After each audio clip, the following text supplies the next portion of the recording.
இந்த கதை ஒரு ஏழை விவசாயியான பவனோடது. பவன் அவனோட நிலத்துல பூசணிக்காவை விளைச்சுக்கிட்டு இருந்தான். பயிர் வந்ததுக்கு அப்புறம் வியாபாரிங்க பயிரை வாங்குவாங்க.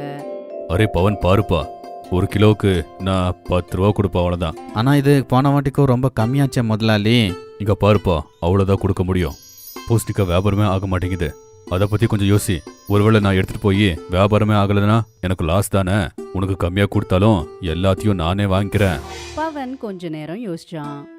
அப்புறம் கழுத்தை ஆட்டி சரின்னு சொன்னான். பவன் அவனோட முழு விளைச்சல வியாபாரிக்கு வித்துட்டான். பூசணிக்காக்களை வித்ததுக்கு அவனுக்கு 4000 ரூபாய் கிடைச்சது. பவன் இந்த காசை எடுத்துக்கிட்டு வீட்டுக்கு போனான். அப்புறம் அந்த காசை தன்னோட மனைவி சாந்தியோட கையில கொடுத்தான். இந்த வாட்டியும் வெறும் 4000 தானா? இவ்ளோ கம்மி காசுல 3 மாசத்தை எப்படி ஓட்டுறது? அட நான் என்ன பண்ணட்டும், வியாபாரி எனக்கு எவ்வளோ தரானோ அதை அப்படியே நான் உன்கிட்ட கொடுத்துட்றேன். அப்போ நீங்க வேற ஏதாவது பயிரை வளர்க்கலாம்ல? உனக்கு தெரியும் தானே எவ்வளோ வாட்டி ட்ரை பண்ணோம். நம்ம வயல்ல பூசணிக்காய் தவிர வேற ஒண்ணுமே வரவே மாட்டேங்குதே. நீயும் உன்னோட விளைச்சலும். நான் இப்படி ஏழ்மையா வாழ விரும்பல. என்னோட பிறந்த வீட்ல நான் ரொம்ப சந்தோஷமா இருந்தேன். எங்களுக்கு நிறைய வயல் பூமி இருந்தது. அப்புறம் அதால நிறைய சம்பாத்தியமும் இருந்தது. எங்களுக்கு சாப்பாட்டுக்கு எப்பவுமே பஞ்சமே இருந்ததில்ல. ஆனா இங்க சின்ன சின்ன பொருளை வாங்கறதுக்கு கூட நான் யோசிக்க வேண்டியதா இருக்கு. என்னோட நிலைமை ஒரு பிச்சைக்காரி மாதிரி ஆயிடுச்சு. இங்க இருக்கிறத விட என் பொண்ணை கூட்டிக்கிட்டு எங்க அம்மா வீட்டுக்கு போறதுதான் நல்லதுன்னு நினைக்கிறேன். இங்க பாரு சாந்தி, நீ எங்க வேணா போ. என் பொண்ணு எங்கேயும் வர மாட்டா. அவ என் கூட தான் இருப்பா. ஒரு வாட்டி காசு கம்மி ஆகட்டும், அப்ப நான் உங்களை கவனிச்சுக்கிறேன். சாந்தி காசு கம்மியா இருக்கிறதுனால ரொம்பவே சண்டை போட்டுட்டு இருப்பா. அப்புறம் பவனை ரொம்பவே தொந்தரவு பண்ணிட்டு இருப்பா. இந்த ஒரு காரணத்தினாலதான் பவன் ரொம்பவே கவலைப்பட்டுட்டு இருப்பான். அவன் நாள் முழுக்க வேலை செஞ்சு கஷ்டப்பட்டுட்டு இருப்பான். சாயந்தரம் வீட்டுக்கு வந்ததுக்கு அப்புறம் மனைவி கிட்ட இருந்து திட்டு வாங்கிக்கிட்டே இருப்பான். வந்துட்டீங்களா? சாப்பாடு போடு. நான் என்னவோ படையலுக்கு சாப்பாடு செஞ்ச மாதிரி பேசிட்டு இருக்கீங்க. அங்க எதிர்த்தாப்புல பருப்பும் ரொட்டிய வச்சிருக்கேன். நீங்களே பரிமாறிக்கிட்டு சாப்பிடுங்க. ஏன் கையில என்ன மேந்தி போட்டிருக்கியா? சாப்பாடு போட்டா கை என்ன தேஞ்சிருமா? நீங்களே எடுத்துக்கோங்க. அப்பா நான் குடுக்கவா? ஸ்வராக்கு அவங்க அப்பானா ரொம்பவே பிடிக்கும். அப்புறம் அவரோட எல்லா வேலையும் செய்வா. அவரை நல்லா கவனிச்சுக்கவும் செய்வா. பவனுக்கும் அவரோட பொண்ணுனா ரொம்பவே பிடிக்கும். சாந்தி பவன் கூட சண்டை போடுறப்பெல்லாம் அப்போ ஸ்வரா அவரோட மடியில வந்து உக்காந்துக்கிட்டு இருப்பா. 2 மாசத்துக்கு அப்புறம் 4000 ரூபாய் தீந்து போச்சு. இப்போ சாப்பிடுறதுக்கு வீட்ல எதுவும் இல்ல. ஏன் தான் இந்த மாதிரி போண்டியான ஆளை போய் கல்யாணம் பண்ணிக்கிட்டேனோ. சாந்தி அவளோட துணிய பேக் பண்ணிக்கிட்டா. நான் போறேன் எங்க அம்மா வீட்டுக்கு. உன்கிட்ட காசு வந்ததுக்கு அப்புறம் என்னையும் ஸ்வராவையும் எங்க வீட்ல இருந்து கூட்டிட்டு வா. போகிறதா இருந்தா போ. உன்கிட்ட முன்னாடியே சொல்லிட்டேன், ஸ்வரா என் கூட தான் இருப்பா. ஏன் இங்க பட்னியா சாவறதுக்கா? சாந்தி ஸ்வராவோட கைய பிடிச்சு இழுத்துக்கிட்டு இருந்தா. ஆனா ஸ்வரா அவங்க அப்பாவை டைட்டா புடிச்சுக்கிட்டா. நான் எங்கேயும் போக மாட்டேன், அப்பா கிட்ட தான் இருப்பேன். எனக்கு எங்கேயும் போக வேண்டாம். சரி உன்னோட இஷ்டம், இங்கே இரு. நீ பசியால அழுவல, அப்ப நான் உன்னை கூட்டிட்டு போறேன். சாந்தி ஸ்வராவை அங்கேயே விட்டுட்டு போயிட்டா.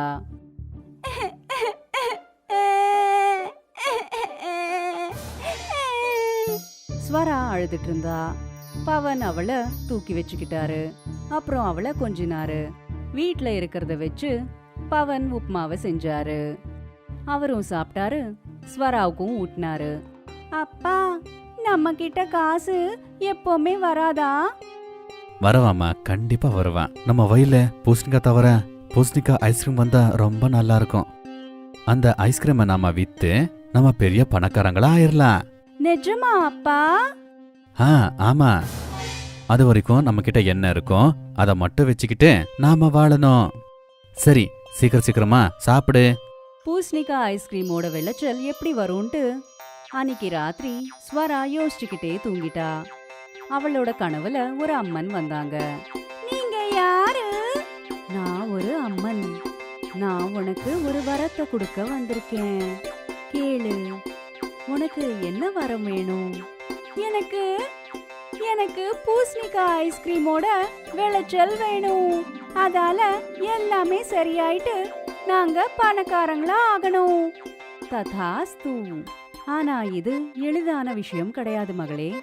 நீ பூசணிக்காய் ஐஸ்கிரீமோட பயிரை வளர்க்கறதுக்கு விதைகளை நட்டணும்.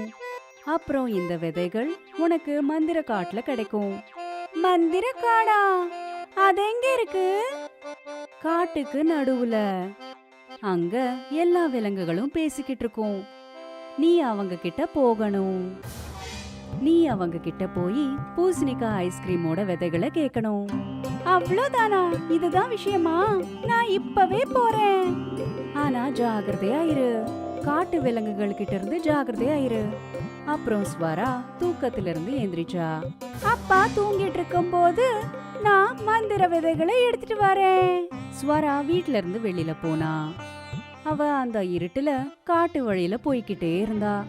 வழியில சில வாட்டி அவளுக்கு நாயோட குலைக்கிற சத்தம் கேட்டா, இன்னும் சில வாட்டி ஓநாய்களோட சத்தம் கேட்டது. அவ பயத்தால நடுங்கிக்கிட்டே போயிட்டு இருந்தா. அவ மொத்தத்துல அந்த காட்டுக்கு போய் சேர்ந்தா. இங்க மந்திர காடு எங்க இருக்கு? காட்டுக்கு நடுவுல இருக்கும்னு அம்மன் சொன்னாங்க. திடீர்னு அவளுக்கு ஒரு சிங்கத்தோட சத்தம் கேட்டது. அவ ரொம்பவே பயந்து போயிட்டா. அவளுக்கு அப்படியே நேரா ஒரு சிங்கம் வந்தது. என்ன கொல்லாதே, என்ன கொல்லாதே. திடீர்னு அந்த சிங்கம் நின்னுடுச்சு. நான் உன்னை ஒண்ணுமே பண்ண மாட்டேன். நீ இங்க என்ன பண்ணிக்கிட்டே இருக்க? பேசுற சிங்கமா? நான் மந்திர காட்டுக்கு வந்து சேர்ந்துட்டேன். அது சரி, இங்க என்ன பண்ணிக்கிட்டே இருக்க? நான் மந்திர விதைகளை வாங்க வந்திருக்கேன். பூசணிக்காய் ஐஸ்கிரீம் ஓடுது. என்ன அந்த அம்மன் தான் அனுப்பினாங்க. ஓ, தேவியோட கிருபையால நீ இங்க வந்திருக்கியா? மந்திர விதைய வாங்க. வா வா, என் முதுகுல உக்காந்துக்கோ. ஸ்வரா பயந்து போய் இருந்தா. ஆனாலுமே அவ அந்த மந்திர சிங்கத்தோட முதுகுல உக்காந்துக்கிட்டா. அந்த சிங்கம் வேகமா ஓடிக்கிட்டு இருந்தது. அவங்க ஒரு மந்திர குகைக்குள்ள வந்தாங்க. அங்க சில குரங்குகள் இருந்தது. அவங்க மந்திர சக்தியை வச்சு ஏதோ தயாரிச்சிட்டு இருந்தாங்க. குரங்கு ஒரு தங்க பொட்டலத்தை குழந்தைக்கு கொடுத்தது. அந்த பொட்டலத்துக்குள்ள தங்க விதைகள் இருந்தது. இந்த விதைய நீ உன்னோட வயல்ல போடு. சரி, ஆனா நான் திரும்ப எப்படி வீட்டுக்கு போவேன்? எனக்கு வழி கூட தெரியாது. நாங்க உனக்கு உதவி பண்றோம். குரங்கு ஸ்வராவ ஒரு கண்ணாடி கிட்ட கூட்டிட்டு போச்சு. கண்ணாடியில வீட்டு பத்தி நினைச்சுக்கோ. எப்போ உங்க வீடு அங்க வருதோ அப்போ நீ அங்க போயிரலாம். சீக்கிரமா போயிரலாம். ஸ்வரா அந்த கண்ணாடி முன்னாடி நின்னா. அப்புறம் அவளோட வீட்டை பத்தி யோசிச்சா. அதுல அவளோட வீடு தெரிஞ்சது. அப்புறம் பயந்துகிட்டே அவ உள்ள போனா. அந்த கண்ணாடி அவளை உள்ள இழுத்துக்கிச்சு. அவளோட அப்பா அவளை தேடிட்டு இருந்தாரு. ஸ்வரா அவர்கிட்ட போனா. அவருக்கு விதைகளோட பொட்டலத்தை கொடுத்து நடந்ததை எல்லாத்தையும் சொன்னா. அதெல்லாம் ஆகும்னு தெரியல, ஆனா சாமி கொடுத்துருக்காங்கன்னா கண்டிப்பா ஆகும்னு நினைக்கிறேன். வா, இந்த விதைய நம்ம வயல்ல போடலாமா? பவனும் ஸ்வராவும் அந்த விதைகளை நட்டினாங்க. அப்புறம் காத்துக்கிட்டே இருந்தாங்க. பார்த்துட்டு இருக்கும் போதே அந்த மந்திர விதைகள்ல இருந்து செடிங்க வந்தது. அந்த செடிங்களுக்கு பூசணிக்காய் ஐஸ்கிரீம் தொங்கிக்கிட்டு இருந்தது. என்னால என் கண்ணை நம்பவே முடியல. பவனும் ஸ்வராவும் 2 பேருமே ஷாக் ஆயிட்டாங்க. பவன் அந்த ஐஸ்கிரீமை விற்க ஆரம்பிச்சுட்டான். அந்த மந்திர ஐஸ்கிரீமை சாப்பிட்டதால மக்களோட நோய்களும் குணமாயிக்கிட்டு இருந்தது. மக்கள் லைன்ல நின்னுக்கிட்டு பூசணிக்காய் ஐஸ்கிரீமை வாங்கிக்கிட்டு இருந்தாங்க.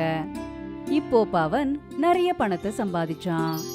அதுக்கப்புறம் சாந்தியும் வீட்டுக்கு திரும்ப வந்தா. ஸ்வரா எல்லாத்தையும் சரி செஞ்சுட்டா.